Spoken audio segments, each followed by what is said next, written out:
আসসালামু আলাইকুম। খেলা কিন্তু অস্ট্রেলিয়া বনাম বাংলাদেশ। তার মানে কি, টেস্ট র্যাঙ্কিংয়ের নিচের সারির দল বনাম উপরের সারির দল। কিন্তু খেলার ফলাফল যখন দেখবেন, আপনি খেলার স্কোর কার্ডটা যখন দেখবেন, তখন কিন্তু খেলাটা উল্টে যাবে। কি বাংলাদেশ নিচের সারির দল, কিন্তু খেলাটা কিন্তু উপর সারির দলের মতোই। অস্ট্রেলিয়ার দলকে তাদের মাঠে এমনভাবে হারিয়েছে, বলা যায় লজ্জাজনক হার। 9 উইকেটে হারছে অস্ট্রেলিয়া।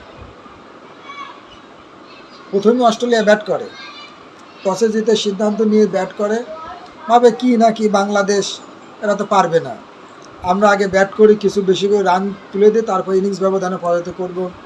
কারণ বাংলাদেশ প্রস্তুতি ম্যাচে মোটে 56 রানে অল আউট হয়েছে, কিন্তু আজকে কিন্তু সেই 56 রানই ছিল। অস্ট্রেলিয়া কিন্তু বাংলাদেশকে শেষ জেতার জন্য যে টার্গেট আছে সেটা 56 রান। তা আমাদের মতো কিছু কিছু দর্শক ভাবতেছিল সেই 56 রান এখন আবার 56 রানে বাংলাদেশ অল আউট না হয়ে যায়।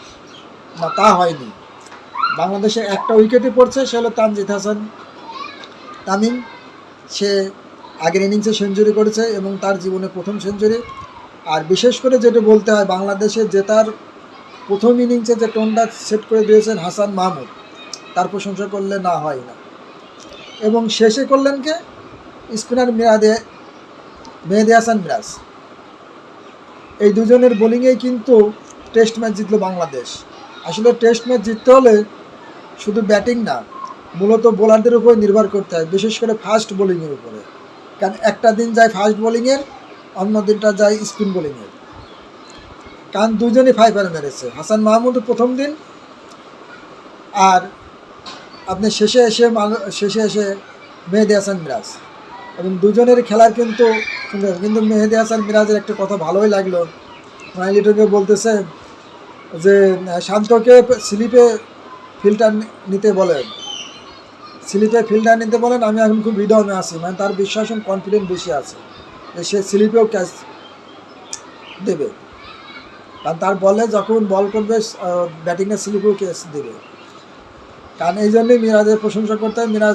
মিরাজ যদিও সমালোচনা ছিল, কারণ তিনি ওয়ানডে ক্যাপ্টেন, ওয়ানডেতে তার পারফরমেন্স বর্তমানে একদমই ভালো নেই, কিন্তু তারপরেও সে কিন্তু খেলা করে গেছে এবং জবাব দিয়েছে অসাধারণ। সে বলতে গেলে ভালোই খেলেছে। কারণটা কি আপনাকে বলি, প্রথম ইনিংসে সে ব্যাট হাতে ভালো ছিল এবং পরবর্তীতে বল হাতে সে আরও ভালো। এবং প্রথম ইনিংসেও সে উইকেট পেয়েছে, দ্বিতীয় ইনিংসেও সে উইকেট পেয়েছে। হাসান মাহমুদ অস্ট্রেলিয়া প্র্যাকটিস করেছিল আপনাকে নাহিদ রানাকে নিয়ে, কিন্তু তারা ভাবতে পারেনি যে হাসান মাহমুদ তাদেরকে এই অবস্থা করবে। কারণ হাসান মাহমুদ এমন একজন বোলার, সে প্রায় সব কন্ডিশনেই 5 উইকেট পেয়েছে। ইংল্যান্ডে যেও 5 উইকেট পেয়েছে, অস্ট্রেলিয়ার মাটিতেও 5 উইকেট, ভারতের মাটিতেও 5 উইকেট, ওয়েস্ট ইন্ডিজ মাটিতেও 5 উইকেট এবং পাকিস্তানের মাটিতেও 5 উইকেট। তো বাংলাদেশের এই যে আপনারা কি খুশি না খুশি কমেন্ট করে জানান, কিংবা পরবর্তী টেস্ট ম্যাচ কীরকম হতে পারে বাংলাদেশ এবং অস্ট্রেলিয়ার।